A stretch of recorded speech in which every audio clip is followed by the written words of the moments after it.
time again. Yeah, no, it's my pleasure. Yeah. For the listener, we did record about an hour and 20 minutes yesterday, and it was fabulous. It was terrific. Such a good interview. Until I took out the SD card and realized there was nothing on it, put it back in the device, and it said invalid SD card, and don't know what happened. So I got rid of that SD card. And there's a new one in here. I've got multiple redundancies. Yeah. Sometimes SD cards just corrupt. That's right. They just do. Yeah. And it's never happened in 7 years. I've never had to do a redo. Never say never. So you're lucky. John. Never say never. Yeah. But maybe it was too good. Yeah. It was such a good interview that it was just not meant for other listeners. I don't know. I think But you were so gracious. I emailed you and I said, that was a terrific interview. Thank you so much. It was one of the best ever. So no pressure. But, and then you As emailed, we're building it up. Yeah. And I said, the bad news is we don't have the recording. It's gone. But you emailed me back and said, that's hilarious. I did. You did. And you said that you would welcome a redo, which put me at ease because I went through the whole gamut of emotions, because he turned to me and said, that was so great. And then afterwards I was like, oh my gosh, what happened? And so I was kind of upset for the rest of the day, but here we are. Back again. But I was going to ask you actually, your email really made me feel good.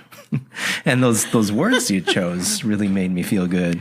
And you tend to be able to do that. And that comes from somewhere. And I think sometimes I have the gift when I'm talking to kids or even composing an email to think about, how this will affect them because it's the little things, right? Mm-hmm. And I was just going to ask you, that's such a nice short email and it made me feel good. And you were welcome to a redo.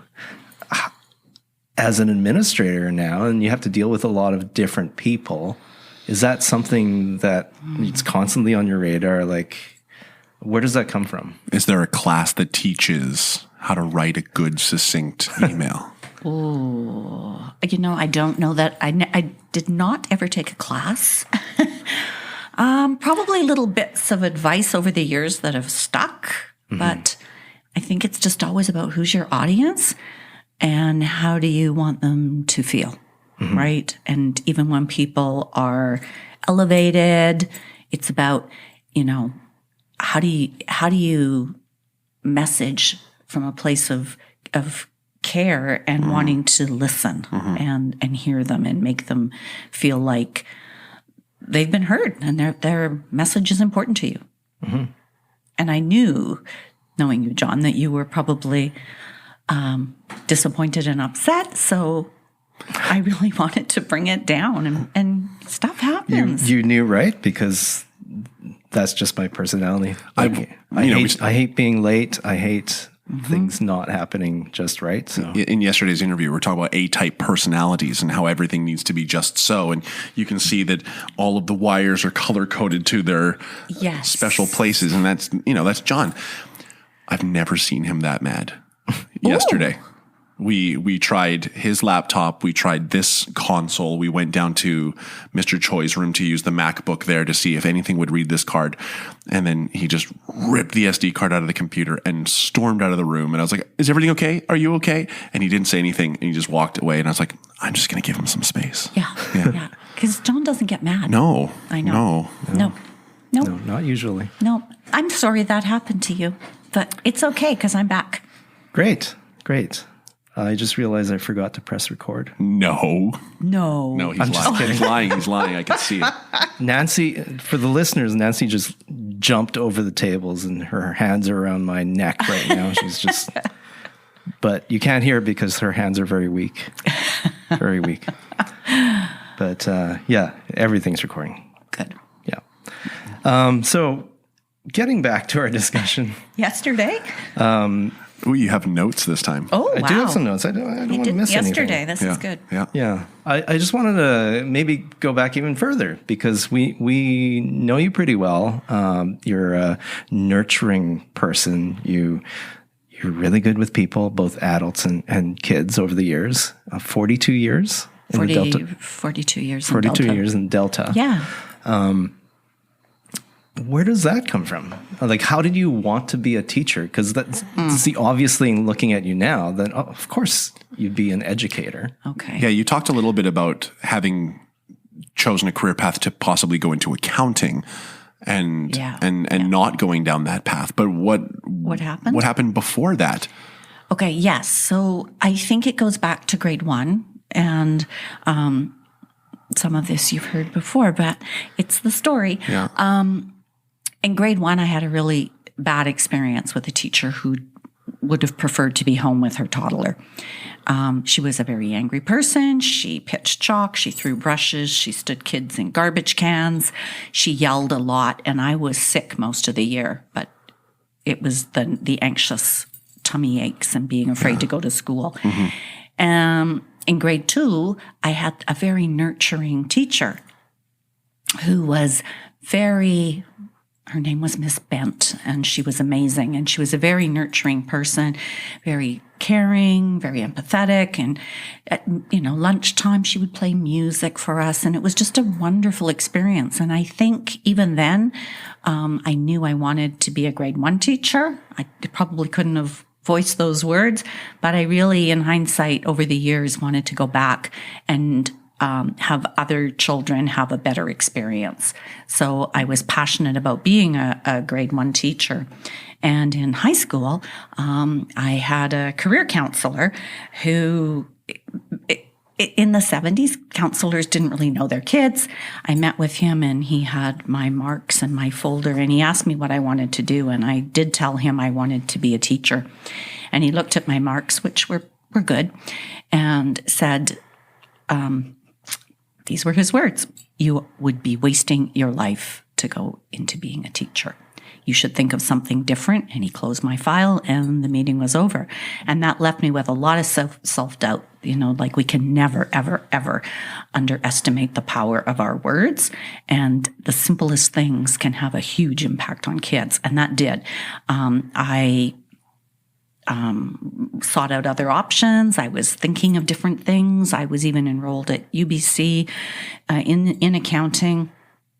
My father passed away the month before I graduated, and I think that was a big turning point for me.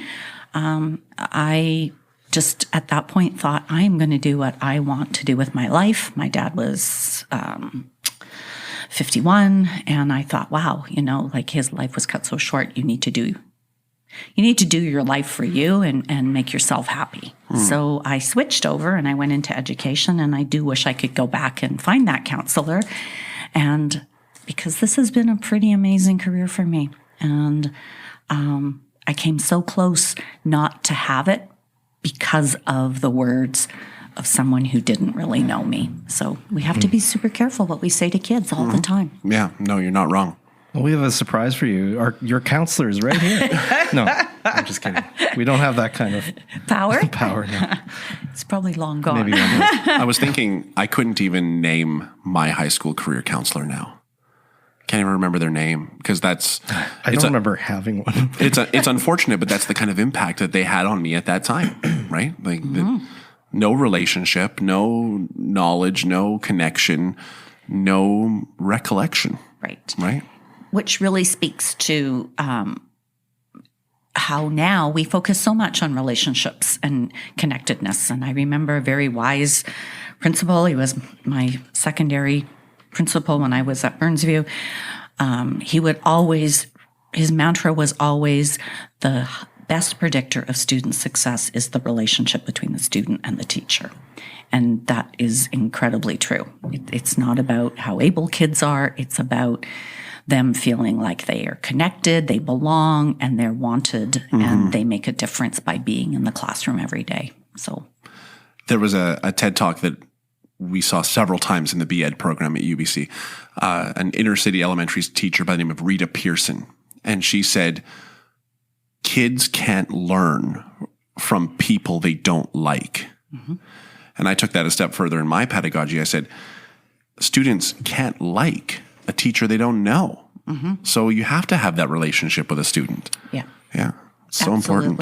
Yeah. You know, they need to know that you're human. Yeah. And that you're real, and Absolutely. that you've had experiences that allow you to understand their experiences and make those human connections. We talk a lot about storytelling in the grade 8 class, the ADST class that we have, because I get them to do presentations. And one of the things that I talk about is how you can make things stick by telling stories, because people tend to perk up when you say, oh, guess what happened to me over the weekend, right? Those kinds of things. And, you know, quite often it really is those kind of outside of the curriculum type of things where you start talking about your life and you start opening up. And that's sometimes you're modeling what goes on in your life and how you deal with problems and issues, but also you're trying to, you build connections better that way because they can see you as a real person, and you get them to share themselves as well. And I think you mentioned yesterday an exercise that I can't remember what the context was, but in terms of trying to get to know, because we all do these kind of getting to know you type of games, and I have them fill out a survey. But what you mentioned, if you could mention again, some sort of visual. So years ago, the district had a gentleman, his name's Brent Calvert, and he used to do parent sessions on helping your children plan for their career. And it was really more for the parents than it was for the kids. And I was there as a district person, but my daughter was in high school at the time, and it really helped me as a parent open my mind to possibilities. And sometimes parents put a lot of pressure on kids to, even unknowingly, to strive for things that they're really not passionate about. You know, because they think it's what people want to hear. You know, I want to be a lawyer, or I want to be a doctor, or I want to be this. Those are the top things. two. Yeah. Yep. And that's probably not what the student's necessarily passionate about, but it's what they think people want them to strive for. So this was all about taking your child's passions and showing them possibilities. And to me, it was such a powerful activity that I have thought for a number of years that if I was back in the classroom, that's how I would start every year, because I think you learn so much about the kids. So it's about taking an 11 by 17. In the middle, the student puts something that they love, they're interested in, they're passionate about, something that really hooks them. And for some kids, that can be tricky, but it can be very simple. You know, something they do on the weekend, fishing, bike riding, whatever it may be, soccer. And out of that, they work in groups and they spend time looking at each other's passions and brainstorming possibilities. So if somebody put down bike riding, you could be in a bike sales shop or repairs, or you could, make a career of being competitive bike rider. So there's, and so many more. But they do that, and then they shift groups and they keep brainstorming till they've kind of exhausted the possibilities. But I think it would be so powerful for every student to start their year with that, because when they take that from teacher to teacher, for me as a teacher to know, that this student is passionate about this thing, I can start to think about the curriculum and start to think, how do I weave their interests and their passions into what I am hoping to teach them? Particularly things like math or physics or, social studies. And I think for the student, it makes them feel like they can contribute, that their interests matter. And one piece in our vision is really about passions and interests of students. How can I use their passion and their interest and leverage that with their writing? So I think that might have been what you were referring to. But I just think it really helps everybody in the building to know who the kids are. And I think what you mentioned in terms of building interest in a career as well, sometimes we don't see the connection between maybe two different passions or two different interests or three or whatever. And because ideally you end up doing something that is close to what you're passionate about. If not, you can do it on the side, but to incorporate it into even inventing a new position or a career that didn't exist before, that combined different passions, right? And I'm just thinking right now, just brainstorming, but that might be a good way to see that visually, all the connections between these different things.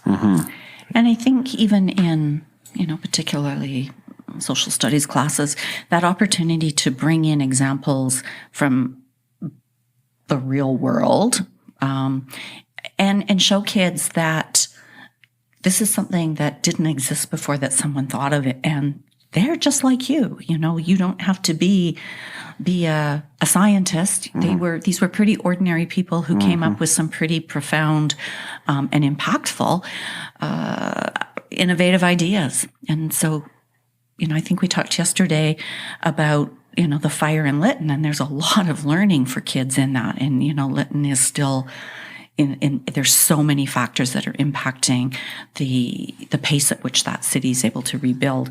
But one of the pieces is a solar-powered sidewalk that can run and generate the power for a house. And that idea, we started with solar panels on roofs, and somebody took that idea and they tweaked it, and it doesn't have to be necessarily new, but to look at what's out there already and how do you leverage it to the next level. And we need to model that for kids, because it's not intuitive sometimes for them to make those kinds of connections. And also a lot of students, even when they get to grade 12, when we start talking about, so what are you going to do after? Like, what's your career plan?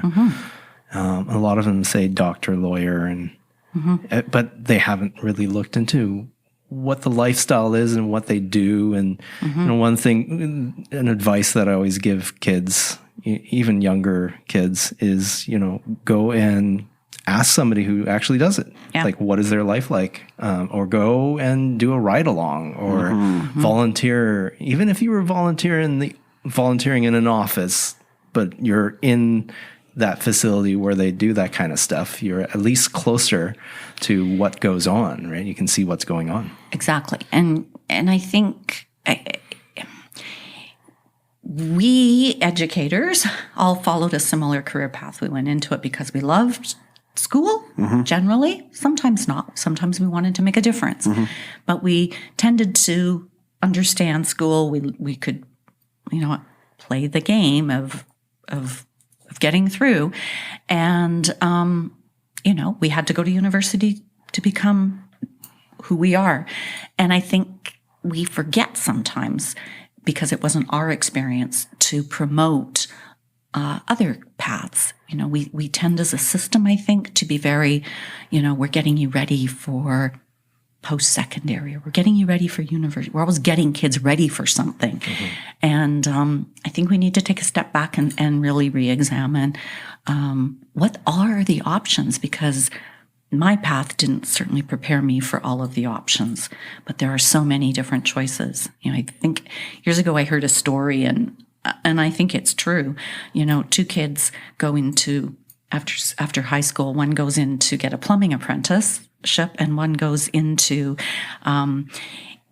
to the medical field and spends a lot of time and a lot of money becoming a doctor. And I think this is probably not completely accurate, but it isn't until age 50 that the doctor catches up economically with the plumber. And if the plumber starts his own company, then the doctor will never catch up.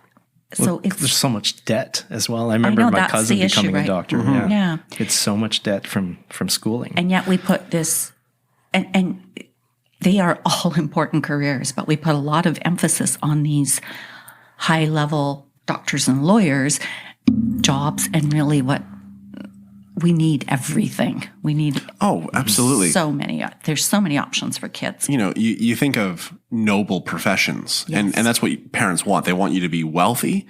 They want you to be secure enough financially that you can be happy, and they want you to be important. We want you to be the hero. And not to take anything away from any profession, but other professions that you sometimes hear about is like, oh, you could be a firefighter, or you can, be a police officer, because you could be a hero. Doctor and lawyer are definitely big ones. But is there a stigma around being a teacher? Some people don't look at teachers with that same noble lens that I think maybe it had historically.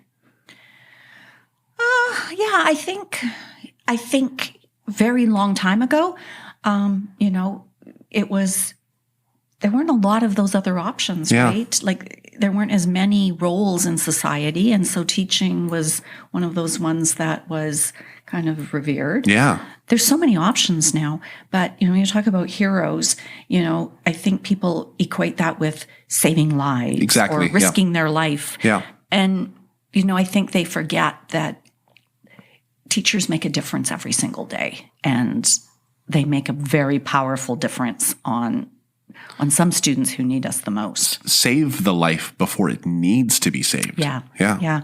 And so, I don't know. I look back on my career, and the things that stick with me are those times when, you've interacted in child and you never really get to see the end, right? We set them off on the next step of their journey.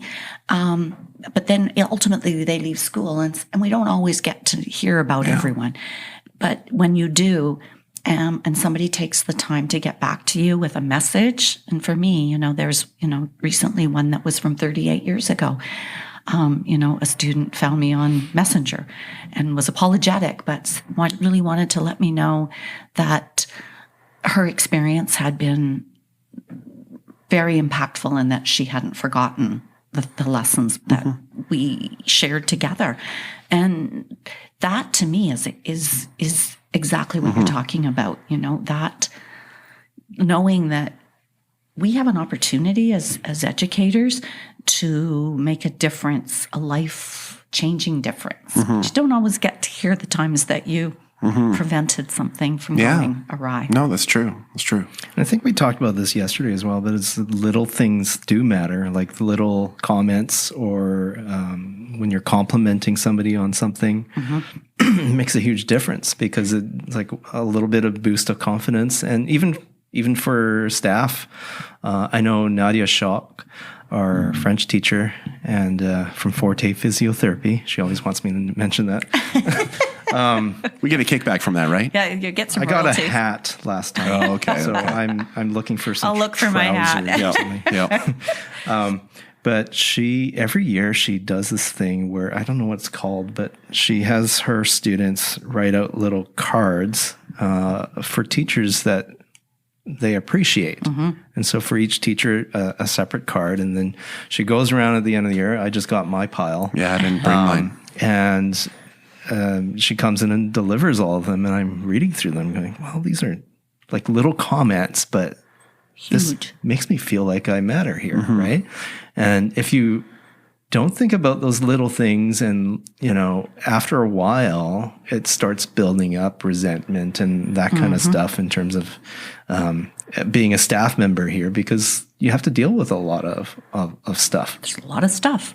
But if you can hang on to that, and it's really what you pay attention to, right? Because you can tend to focus on the stuff that kind of can drag you down. But those little things that kids say to you, or the joke, or the passing in the hallway, you really have to focus on those things, because they're the ones that lift you up, and those messages that you've received will lift you.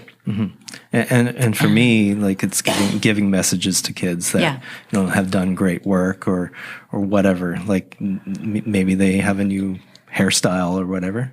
So it's nice being in a small school, because I know almost everyone. Yeah. And seeing in the hallway, addressing them by name, and just saying, oh, that's really cool that you dressed up today on the Spirit Day. That's a nice costume, or whatever. Those kinds of things, they put a smile on their faces and they have a nice day. I think we forget that adults have the same needs as kids. They need to belong. They need to know that they're valued. They need to know that they're appreciated and they're wanted, and that you're glad they're there. And I think as kids mature, sometimes we say, well, they should just know. Well, how would they, right? Yeah. And sometimes the little things, like you had said, yesterday I shared going from elementary school to high school to teach, you think, oh my goodness, it's going to be completely different. And it isn't. I mean, the kids want to connect. They want to know you. They want to feel like they matter. Mm-hmm. And I remember a student who struggled in another school and was, coming to ours now and supporting him in, I was doing learning support at the time, but supporting him in his learning. And we were doing math and he had a test and I was like the worried mom, how's it going to go? Mm-hmm. When he came in, he threw the paper on the desk and he walked to the back of the room and I was like, feeling really defeated. And when I flipped it over, he'd gotten a B+. And I, being an elementary school teacher, I pulled out a certificate and covered it with stickers and said, congratulations. And I thought it would end up in the garbage. Like I thought this was really hokey. My nickname at the high school was Pollyanna. But I gave it to him and I didn't see it in the hallway. So I thought, well, that's interesting. And the next day his mother phoned me and said, I really have to thank you so much. I was like, well, what? She said, when I came home from work today, on the fridge was a certificate. And I said, wow, I haven't seen one of those in a long time. And he said, yeah, it feels pretty good. But the fact that this grade 10 boy who was not very connected to school would take that home and put it on the fridge, it just meant a lot, right? So I think that's what you're talking about. Those little things that you think, is this, why am I bothering? Have tremendous power. Mm-hmm. And it can change the whole trajectory of their life. Absolutely. It's not hyperbole. Yeah. Yeah. True. And talking about needs too, like one of the most basic human needs is safety. Yeah. And it's unfortunate, but there are a lot of students that come to school these days that don't feel safe. Mm-hmm. But if you smile at a student or if you tell them, hey, have a good day, that helps. Yep. If they know that there's an adult in the building that cares, they'll feel more safe. Right. Yeah. And I think too, when kids have feelings of being anxious and social media plays a huge part, right? Mm-hmm. I mean, if they're being bombarded with negative world news and each other and so I think for them to know that when they're feeling anxious, that it's normal. Other people are too, right? Yeah. Because it can be a very lonely place when you're not able to share your feelings and say, I'm really worried or this is scary for me. Yeah. And to have somebody say, yeah, that's okay. And you're not alone is a huge, huge thing for them. Validation. Yeah. It's okay to feel that way. Yeah. And you're not alone. Yeah. And we can help. Mm-hmm. Talking to somebody matters. So you mentioned in grade 1, that's when you figured out, well, that was an influence on you making the decision to become a grade 1 teacher. It was. And then you went into education and obviously you did your practicum and things like that. And then you were in the classroom. So could you, I know you described this yesterday, but could you describe that moment where you felt like, what was your first day like and what did that feel to you? And when did you feel like, oh, I'm a teacher and I can make a difference? Wow. And this is the right thing. That's meaty. So I started at Gray Elementary as a grade 1 teacher. So my passion came true, which sounds really hokey, but it's true. Mm-hmm. I can still remember what I wore that day. I can remember getting ready for the first day. What did you wear that day? I wore a suit because back then people wore suits. Oh, yeah. And I had a burgundy suit. It was a 3-piece suit with a vest and the whole 9 yards because it was 1980 and people wore those things. Mm-hmm. But I remember so clearly,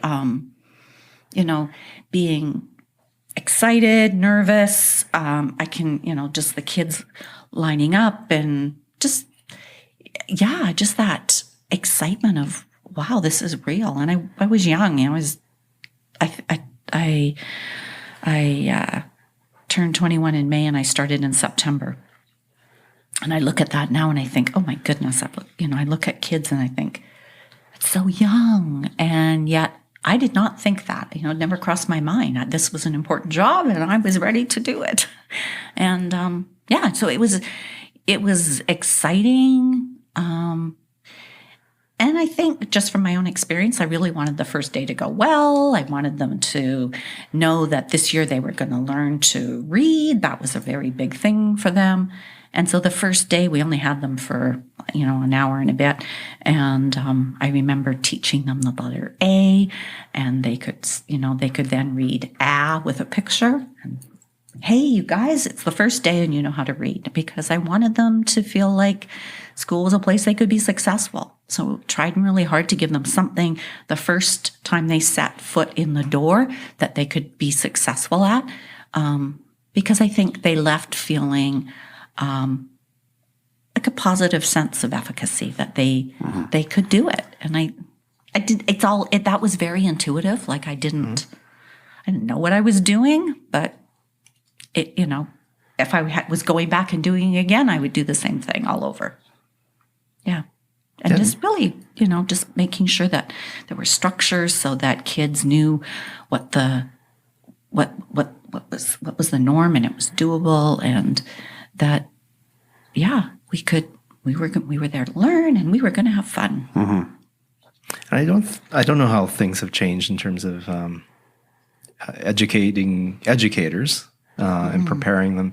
But I remember the first day that I stepped in the classroom, and you're right, like nobody knows what they're doing, right? Nobody knows what it's like until you are in the classroom. Yeah. And it takes years to figure things out. And that's not something that can be taught outside of the classroom, right?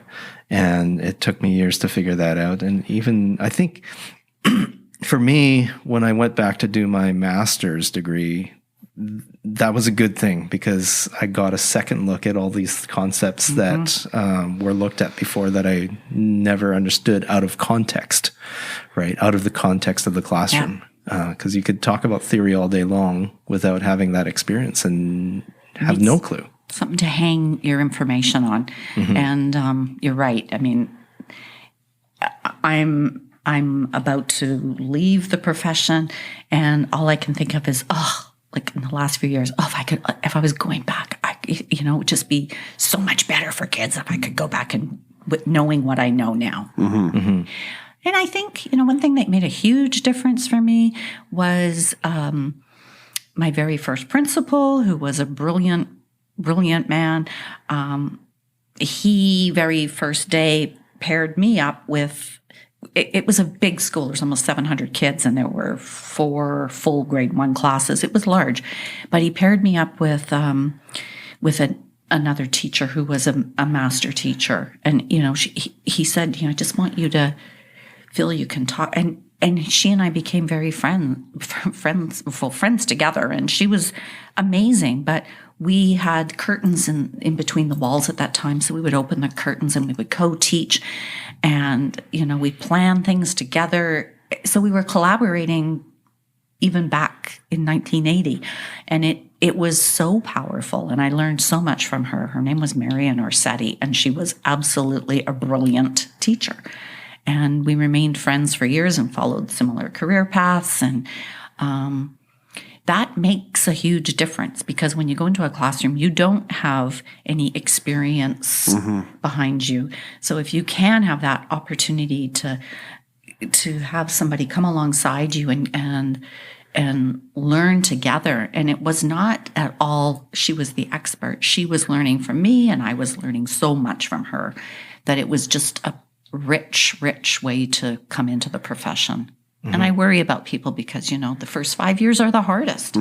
And so I think that those experiences, people shouldn't feel shy about taking someone up on it, because it makes you a better teacher. And as a new teacher, you're not as assertive. You're not as likely to approach other people. To have it set up like that for you was really valuable. It's a gift. Right? And it's something that we should think about when we have new teachers come into any school. Right. I mean, we have collaboration time and things like that. And and people call these buzzwords, but now that we have the buzzword, it becomes something that we can study and know how to do properly and think about and focus on.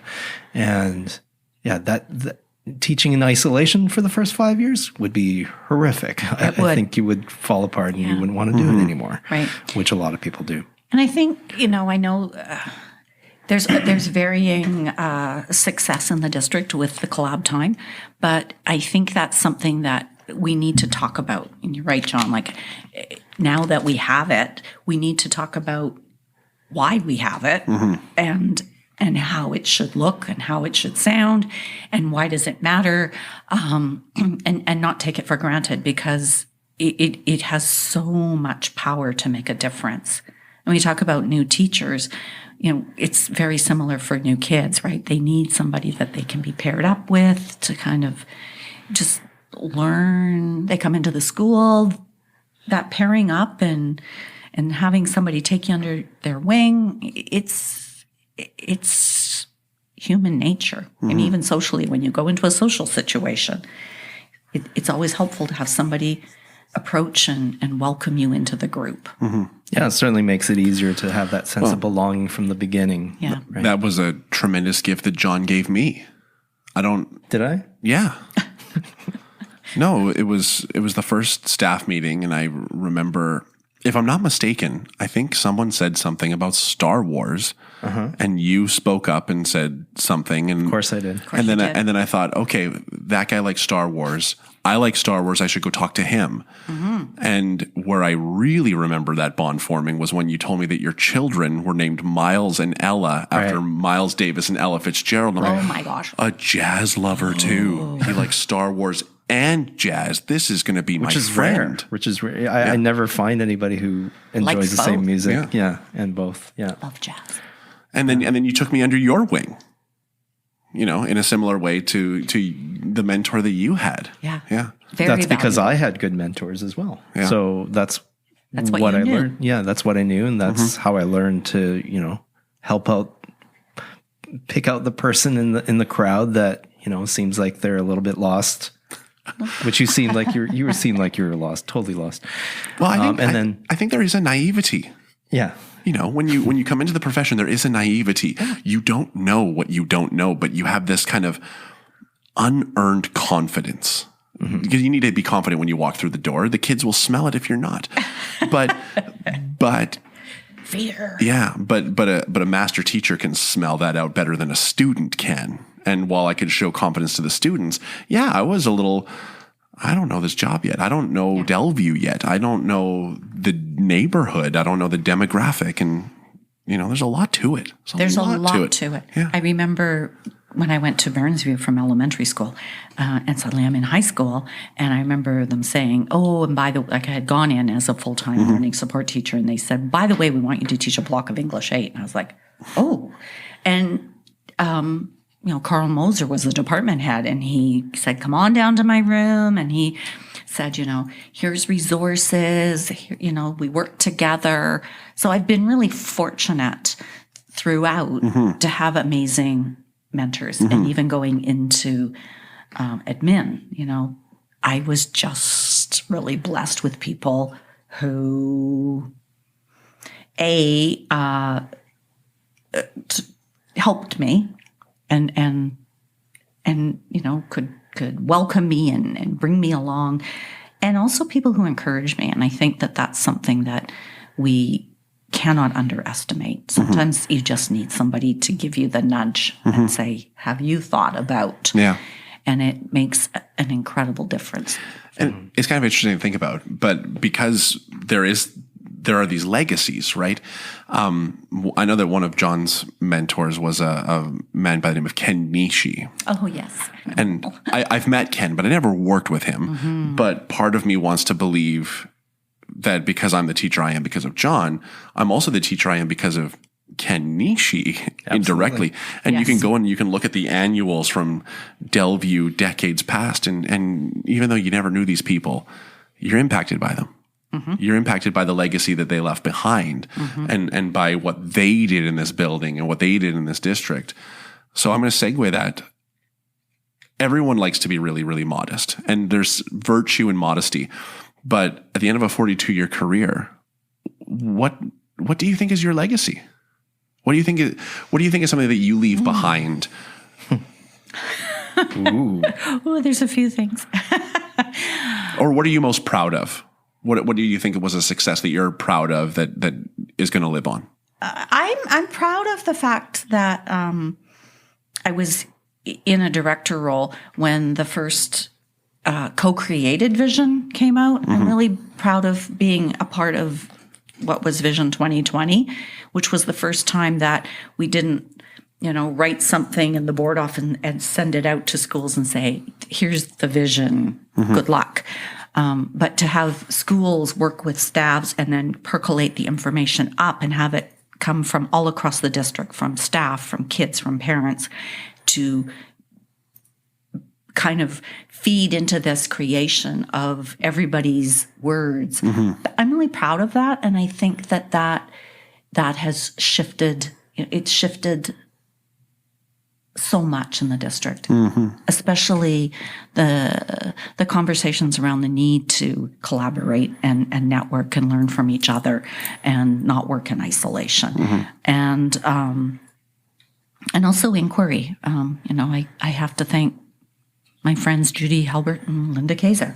I mean, I was raised from a very early age as part of their network, and that spiral of inquiry and coming up with a question around what does this student need, what do these students need, what does this school need, what does the district need, and then what do we need to focus on and learn about and try to see if we can make a difference. That's become just a natural part of my thinking, but I think it's fairly grounded in continuing to grow in the district. So I'm very proud of that. And most recently, I guess the way the goals in the district have been created, rather than somebody from above deciding what the district should focus on, having schools work with teachers and educators and support to come up with a goal for their school, and then having the district collect all those goals and then say, wow, these are the buckets that the district needs to focus on because the schools have told us. That's a very different way than many other places. And I'm proud of that. I think Delta's a very different district. And so I'm proud of it. And, I can attest to that as well. You talk to colleagues and friends in other districts, and they don't talk about the district the same way. The way that I as a teacher and John as a teacher, the way that we feel so supported in terms of thinking outside the box and doing things a little bit differently, not just being satisfied, well, this is the way it's always been done, so we're going to do it like this. And saying, can we do it better? How do we do it better? How can we think of new ways of doing things, and showing that to our students, that if we expect our students to be innovative, then we should be too. Exactly. Yeah. Exactly. And, there's no question that the world has changed. Certainly since I went to school a very long time ago, but it's changed a lot. And so school has to change too. It's got to change. Yeah. I mean, the kids know so much more. They are exposed to so much more. The world is different, and school needs to be different. Yeah. And, it needs the voice of the kids to tell us, we cannot assume as adults that we know, that we are all knowing and we know best, because we don't. We need to, whenever we're looking at our system or our structures or our school, we really do need to have their voices at the table.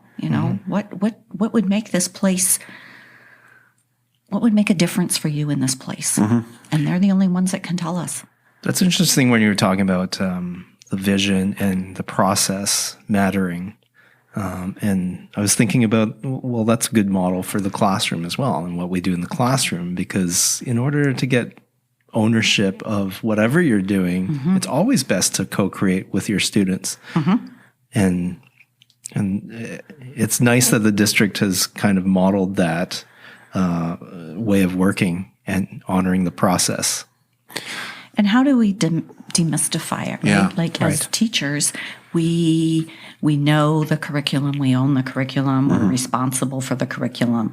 But wouldn't it be curious or interesting to have the kids know before the year starts what the curriculum says for that course? Yeah. Like, why would we keep it a secret, right? And then if this is what we need to learn, what are some ways that might be interesting for you to start to tackle that information? So, Oscar Hammerstein wrote in the lyrics of The King and I, if you become a teacher by your pupils, you'll be taught. And I think that that's something so important that teachers need to keep in mind, is that we're learning too, and we can learn from our students. And it's not just one direction. It's multi-directional, and it goes back and forth, and it's a sharing of knowledge. absolutely. Yeah. And I think educators need to give themselves permission to not know everything. Yeah. And to say, let's find out together, right? And to fail. yeah, and to model that. Yeah. And to That didn't work. And to bring you back in for a second try at recording because we failed, right? Yes, it all comes back to that. Yes. But yeah, I mean, I think a lot of teachers are afraid of, and I know I was when I first started, of giving up control and afraid of looking like a fool in front of your kids, looking incompetent. But you're not, it's kind of the idea of we're all learners, right? I'm a learner as well. So I share with the students, what I don't know and what I need to learn. And maybe next year I'll figure it out. And especially in the electives, you get a lot of students who are just adept at computer programming, and they've gone far beyond what I can do. Right. So you pull that in, you're like, show me, everybody. Yeah. Right. And we share with each other, we learn together, and that's how we can get better at doing this. And that's okay. When you were talking about giving yourself permission not to know, I remember when I was principal of one of my schools, the grade 7 boys did not have a coach. We just were a small school. We didn't have enough coaches.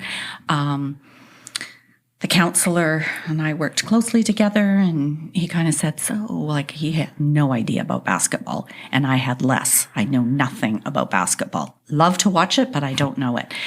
And he said, well, how about we co-coach? And I was like, I don't know anything about it. And he said, neither do I. And okay, well, this needs to happen because these boys they live for basketball. So in I went. I said, okay, I'll do the team with you. And they were like, yay, we have a team. And so the first day in the gym, I didn't know anything. I knew nothing. And it went so well because I would say, okay, who's got their favorite warm up? And then a whole bunch of hands would go up, and I'd say, okay, show us. And then, okay, let's all do that warm up. Who's got a different warm up? And they knew all the drills because a lot of them had played with older brothers. So they taught each other. But more importantly, they taught me, there's a thing called half court rule. I had no idea. And I said, so there's a rule called half court. Who knows what it means? All the hands went up, and I said, okay, you explain that. And you know what? They did really well. We had so much fun, but I knew nothing. I took a risk, and you know what? I learned from the students. They learned from each other. It was a wonderful, fun opportunity. But they also felt ownership in that class, and they felt empowered, right? Yeah. Which is terrific. Like they all contributed. And and you said they were successful. They were. Of course they were. That sounds like a recipe for success. But I knew nothing. Yeah. I took a risk. I absolutely, I was so far out of my comfort zone and my knowledge and skills, but you know what? It worked. So we have to just sometimes give ourselves permission not to know. That's the plot of the next Disney Plus original series right there. Principal comes in to coach the basketball team, knows nothing about basketball, and the kids rally around and win one. Yeah. Are we getting a kickback from Disney as well? Well, maybe. That actually sounds like my first job at Delta Secondary. I was a PE teacher, PE math. Oh, wow. And I said, PE? Like, I didn't know. I wasn't a sports person. Like, I mean, I played badminton and volleyball before. Hockey? You played hockey? Yeah, recreationally. Yeah. But they were doing football at Delta Secondary and rugby, and I'd never watched any of those sports. I didn't know anything about them, so I did a lot of asking. Yeah. Right? Did a lot of empowering the kids. And it works. And you know what? I think we feel okay about doing that in sports but you know what? We need to ask. It's just, I mean, that's a teaching strategy, right? It's all about assessing what they already know. So if we do that in English, what do you know about writing a good paragraph? And start with drawing it out, and then you're hearing from each other, right? I think a lot of people feel like it's weak to ask a question. Oh, if I put my hand up, I'm showing weakness, or if I'm doing, well, there's a difference between incompetence. Like, how do you balance these chemicals? I have no idea. That's totally different. That's a harder one to do. Well, like that is totally different. My career before my career, coming out of college, I was going to be an actor. I was going to be a professional actor, and that was going to be my thing. And I ended up working at the Vancouver Aquarium. Fun. Which was a really, really fun place to work. And I started as a cashier, then I became a supervising cashier, and eventually I parlayed my way into the interpretation department. I was the guy on the microphone doing all the talks about the animals. You have the voice. Right, yeah. And one of the things that I definitely learned, and when I got to a point where I was training other people, is I said, if someone asks you a question, it is okay to say, I don't know, as long as you follow that up with, let me find out for you. Mm-hmm. And don't be afraid to ask the question, right? Nobody can know everything, and it's okay to not know, but don't just leave it at that. It's not, I don't know, over. It's, I don't know, let me find out for you. Mm-hmm. Brilliant. And, I think there was a time in education when, we were granted our degree and we came out and we thought, okay, we're done. We have our degree and we're good to go. And I don't think that's the case anymore, because what we know is we're never done learning, right? I'm leaving a profession and I still have more questions.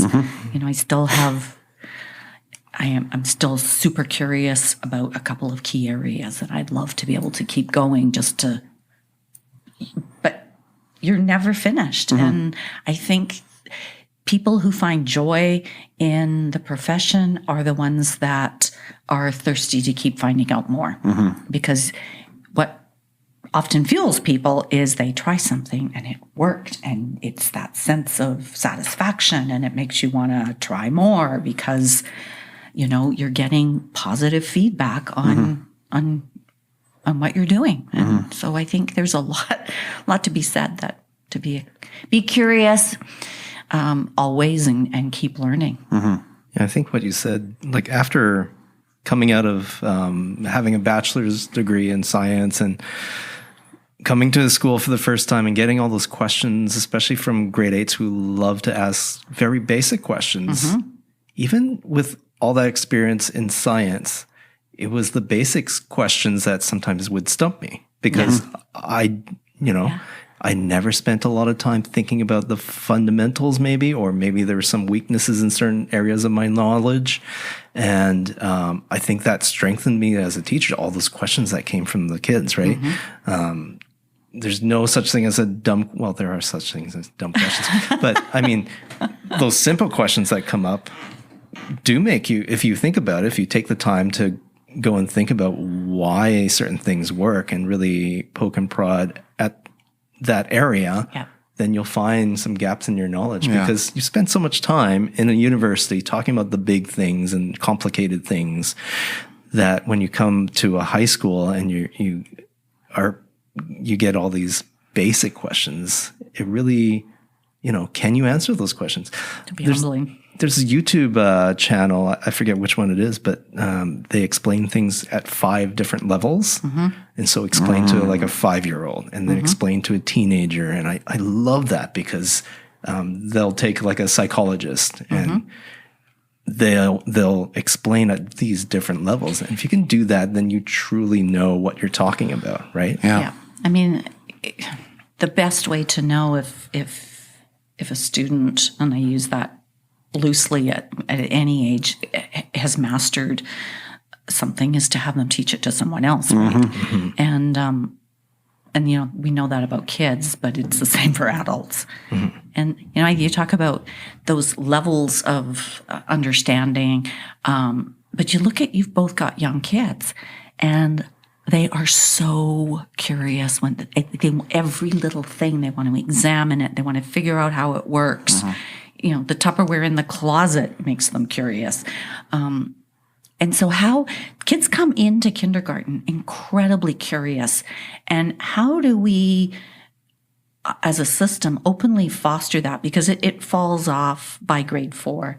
And how do we deliberately do something so that when kids exit in grade 12, they're as curious as they were in kindergarten? That is the kind of question that I think could feed an inquiry at a master's or PhD level. Because I remember when you're in a B.Ed program, and like John said just a second ago, it's like nothing can really prepare you other than being in the classroom. And I'm not trying to say that the education programs that are out there don't do enough to provide you, but sometimes the activities or the things that they make you do, they seem very surface level. And a question that I remember definitely being asked is, what do you think is the most important quality in a student? And I remember that being a discussion point. And at the time, I didn't know. I'm like, I don't know, hardworking or punctual or, you know. Polite. Polite, yeah. But, you know, I just finished my 7th year as a teacher. And without question, someone asked me that, I would say curiosity. Mm-hmm. I would rather have a lazy, late, even like, you know, think about anything that could be a learning challenge, maybe with severe learning disabilities. Fine. Give me a curious student and I can teach them, right? If you have curiosity, but then it comes to questions like, okay, well, how do you foster that? How do you make curiosity intrinsic? I think we don't talk about it. I mean, that's part of the problem, right? Yeah. We need to talk about what we value. Mm-hmm. And we know, we watch kids and we say, well, they're you know, a classic is they're not motivated. Mm-hmm. Like it's their fault. It's our job to motivate them, right? Like if I'm not motivated, there's a reason. Yeah. So, well, no, I think those two kind of go hand in hand. And curiosity goes with that. Yeah, right? You could say if the student's not motivated. You could also say, well, is the student curious? Yeah. And what are they curious about? Yeah. They might not be motivated for what you want them to do, but they're probably motivated in other areas, right? They can be pretty motivated on gaming or other things. Yeah. So what do you do? Because you're the adult to help motivate them. Yeah. And I think the curiosity piece is a critical part of that. And we don't talk about it. We greet these young children coming into kindergarten, and they already are curious, and we never talk about it and say, wow, you know, you really like to look at things. And we use the word, you're super curious. You always want to find out more. We don't talk about that as a trait that we want to foster. And so if we don't talk about it, we don't pay attention to it, it will drop off. And so, you know, in high school, do we ever recognize kids for being curious and wanting and thirsty to learn more? Like, I don't think we do. We should. And I don't think, you know, we talked about their passions and interests and knowing what they are. But it's also about, what are you curious about? Yeah. You know, like think of some things that make you go, that make you wonder. Yeah. And it's also how we do things, activities, projects, those kinds of things in the classroom. Are we really doing things are we giving them enough choice and voice in the matter of what they want to look into further? I mean, there's certain things that they should be looking at because otherwise they wouldn't. But also having the flexibility to allow them to follow their passions or their interests and go further and deeper into it, right? I think that's important because you do see, and that's why I love teaching juniors. I love teaching grade 8s especially because they're so energetic and they have so many questions, and that I want to foster that. And it also makes me better too, right? Because I never thought of that. Yeah. Right. Whereas when you get to grade 12, and at this point, I'm only teaching grade 12s in elective areas, but I've TOC'd, or not TOC'd, but I've prep coverage or something. Filled in for other grade 12 teachers. And the grade 12s are a different animal because they're all so silent and they're like, just give me the notes and I'll just get through. Almost. It's almost apathy, right? Like I just want to get done. Yeah. I just want this over. And that's kind of I think we want our grade 12s to be, darn, I'm still loving this. Well, you think about a Olympic class sprinter, and I always like to use the analogy of Usain Bolt. If he's preparing for a 100-meter sprint, he's not aiming for 100 meters. The body knows itself well enough to know that if you're aiming for 100 meters, you're actually going to be slowing down as you get to the finish line. So in his mind, he has to trick his mind and say, I'm going to run 120 meters so that he's at his top speed when he's going across the finish line. And I think exactly what you said, students, by the time they get to grade 12, they think, I'm so close to the end. And the joking term that we use is the senior slump. But it kind of is. They slow down as they're approaching the finish line. It's like, no. You want to be at top speed when you cross that finish line. This is in that sense, it is a race. Yeah, and it's not done because grade 12 is, it's before life. Yeah. And that can be, wide open. In a novel. But you want to keep going, right? In a novel, you would say elementary school is chapter 1, high school is chapter 2, and you got, 20 or more chapters left. Yeah. Right? Yeah. I think it's Richard Wagamese who says, we're all stories, right? Yeah. We are nothing but stories. Yeah. And really, they're writing their own story, but it's only just beginning. Yeah. And what will their story say, and what do they want it to say about them? So, But I just think sometimes we forget to talk about the big things. In your 42-year career, you've taught all different levels in education, and you've gone on to be administrator at a school, and then director of learning services, assistant superintendent. You've worked with both adults and children, and we've already mentioned that the two categories that we put them in actually are very similar in terms of how there's a need for purpose. There's a need for, there's certain needs, right? And how you deal with adults and children.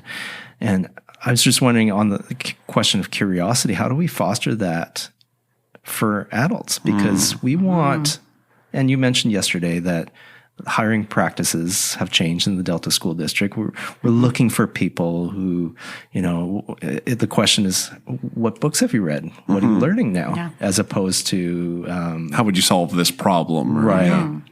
Right. And so we talk about, lead learners, right? Rather than administrators. Because there's an older model around management, right? And it's a small part. You have to be able to manage the building, manage your school, but that's a small part of what really matters. Administrators, school leaders, they have a tremendous impact on student learning, and it has to do with how they foster the culture in their building around being a learning place. And there are certain things, Louise Stoll has a model of a school as a learning organization. And there are, certainly 7 key factors that go into making a school the best possible learning organization that it can be. And if you're not paying attention to those, you're never going to maximize student learning. And so as building leaders, we need to talk openly with our staff about What are those things that will make this place the best possible learning place so that we can maximize outcomes for kids? And some of the things, the initiatives the district has done, like inquiry and things like that, I think are driving towards helping staff have a mechanism to take on projects and risks. Mm-hmm. Right? And we go, woohoo, why not? Yeah. And that, I think, has worked pretty well. Yeah. And, it to me, questioning is critical. I think the world needs more questioners. People asking why, but I think the bigger question is why not? Mm-hmm. Mm-hmm. Like, why aren't we doing that? Mm-hmm. If we know, I think you hear people say, when will what we know change what we do? And we know that kids need certain things to thrive. And so we have to pay attention to that and make sure that we incorporate what we know into what we do. Mm-hmm. At one point in time, I was working a job. I won't mention the place or names because you never know who's going to listen to this. And I had a supervisor, and I got along with the supervisor well, person to person. Mm-hmm. But supervisor to employee, they drove me nuts. And the reason why I didn't get along with them philosophically in that relationship was because their mantra was, we do it this way because that's the way it's always been done. And that just drove me nuts.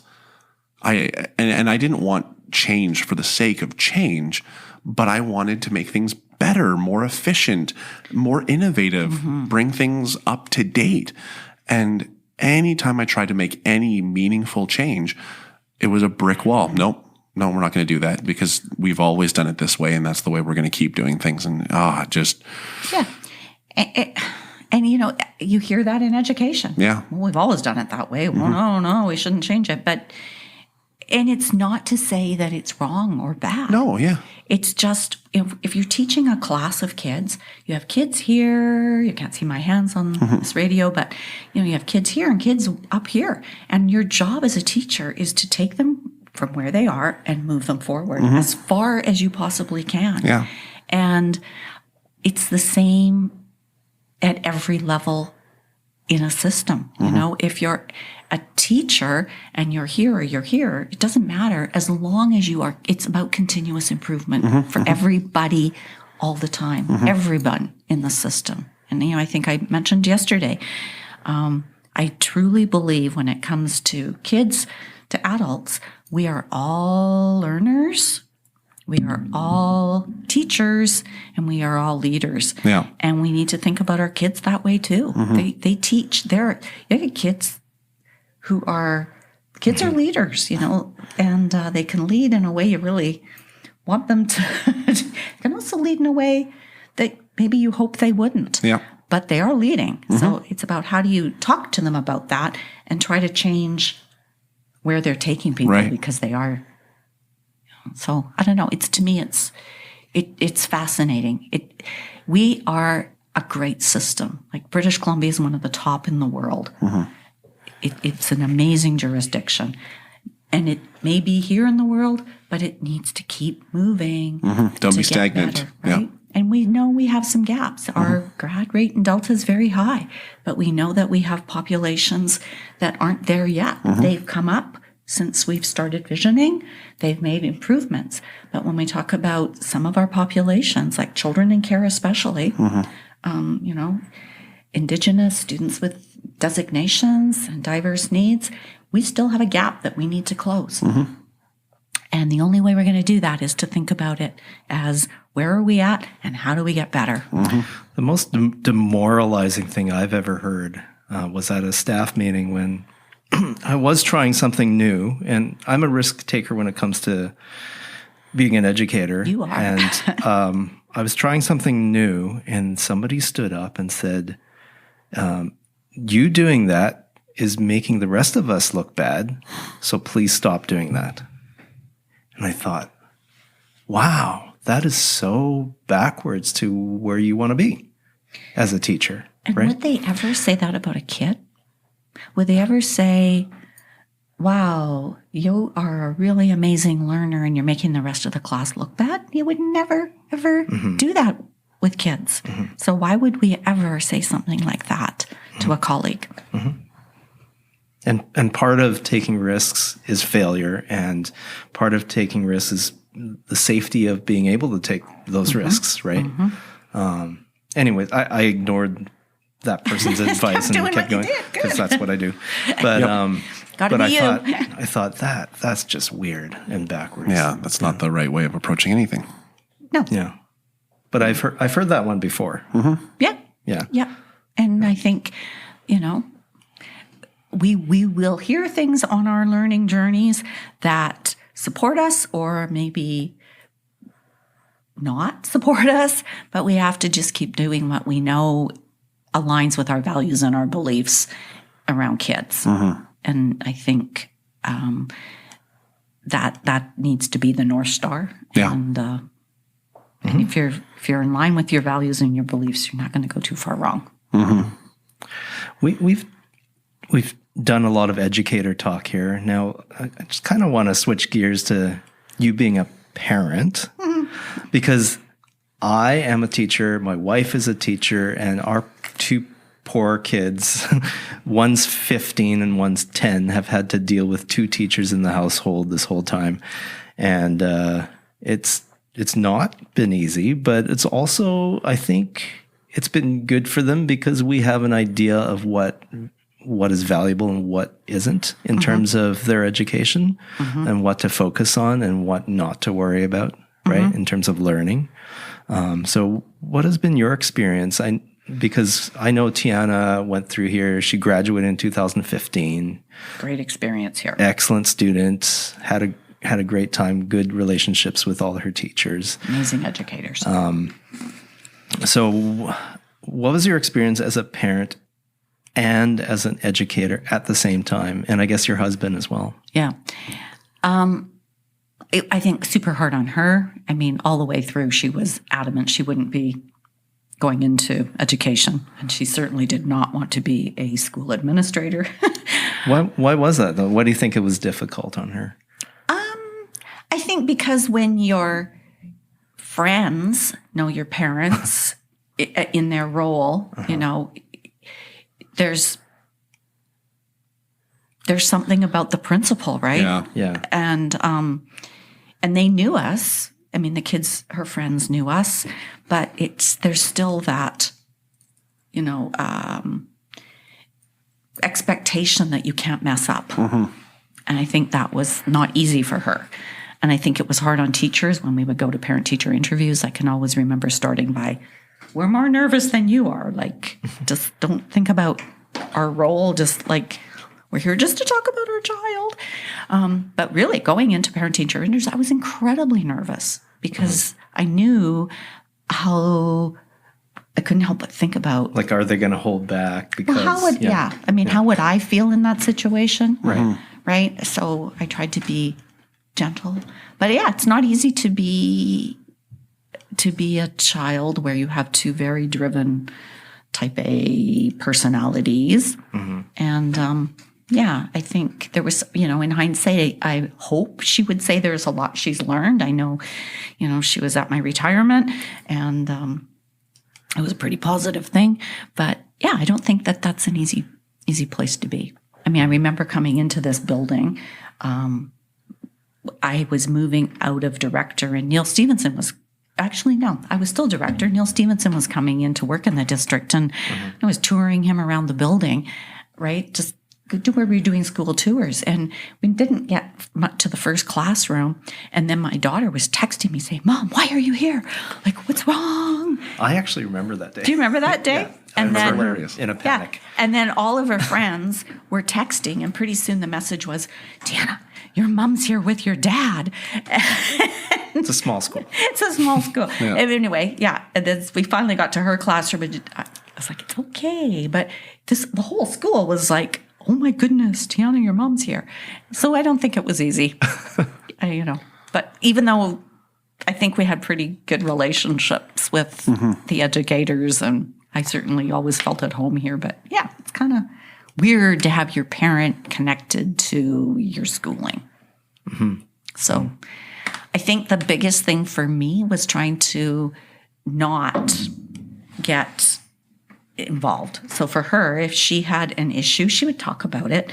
And I remember one time her coming home, she was really angry. And she said, Mom, I can't believe it. I got 85.5% in a class. And that's just, I missed an A by 0.5%. And that doesn't seem right. And how can they be that precise with their marking? And I was like, well, I don't know. And she was like kind of waiting. And I said, well, you have two choices. You can live with the 85.5, or you can go to your teacher and talk about it. But I deliberately, as a parent, tried to empower her.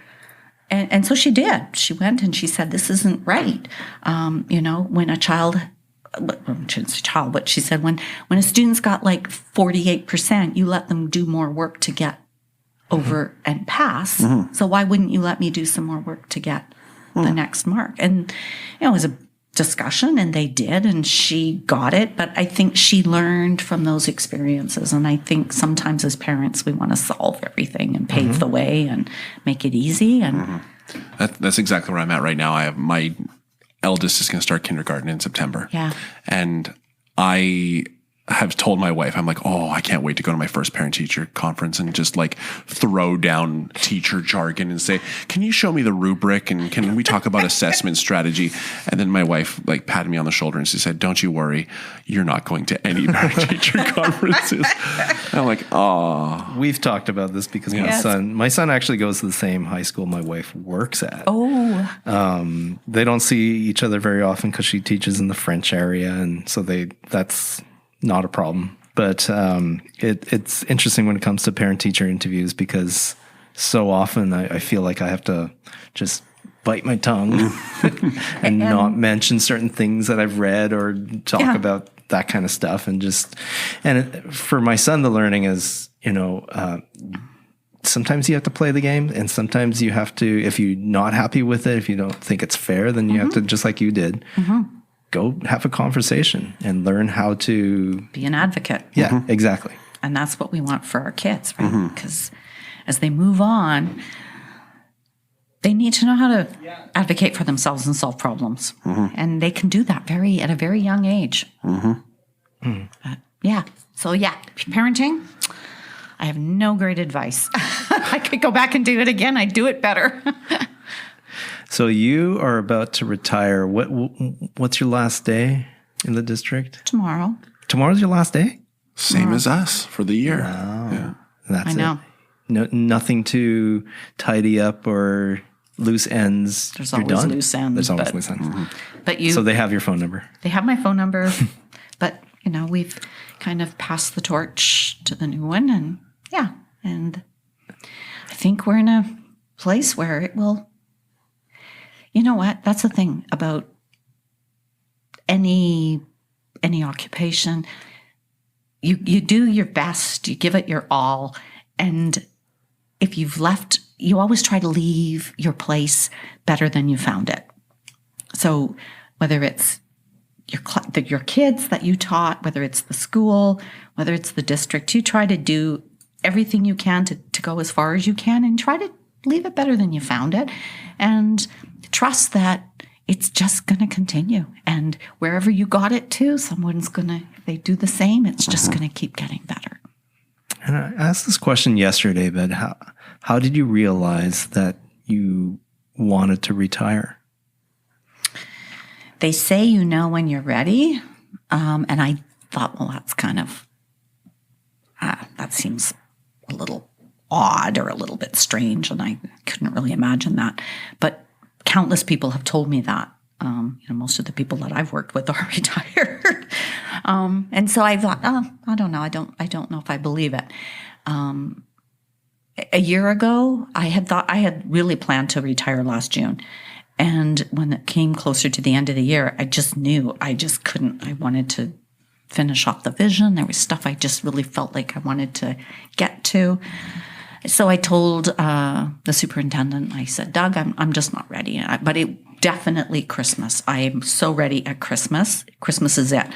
And at the beginning of December, I went in and I said, I'm just not there yet. And so he just laughed. He's an amazing person to work with. And he said, you know, when you're ready, you tell me.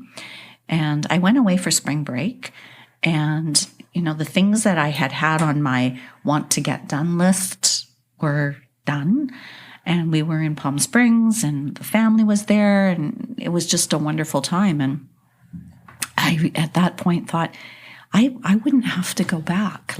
And so when I came back, I was just, it's like a sense of calm that comes over you, which sounds really strange, but I just felt completely at ease and calm in my decision. There were no second thoughts. It was just yes. And so when they say you'll know, if you're paying attention, you really do know. And I haven't thought back.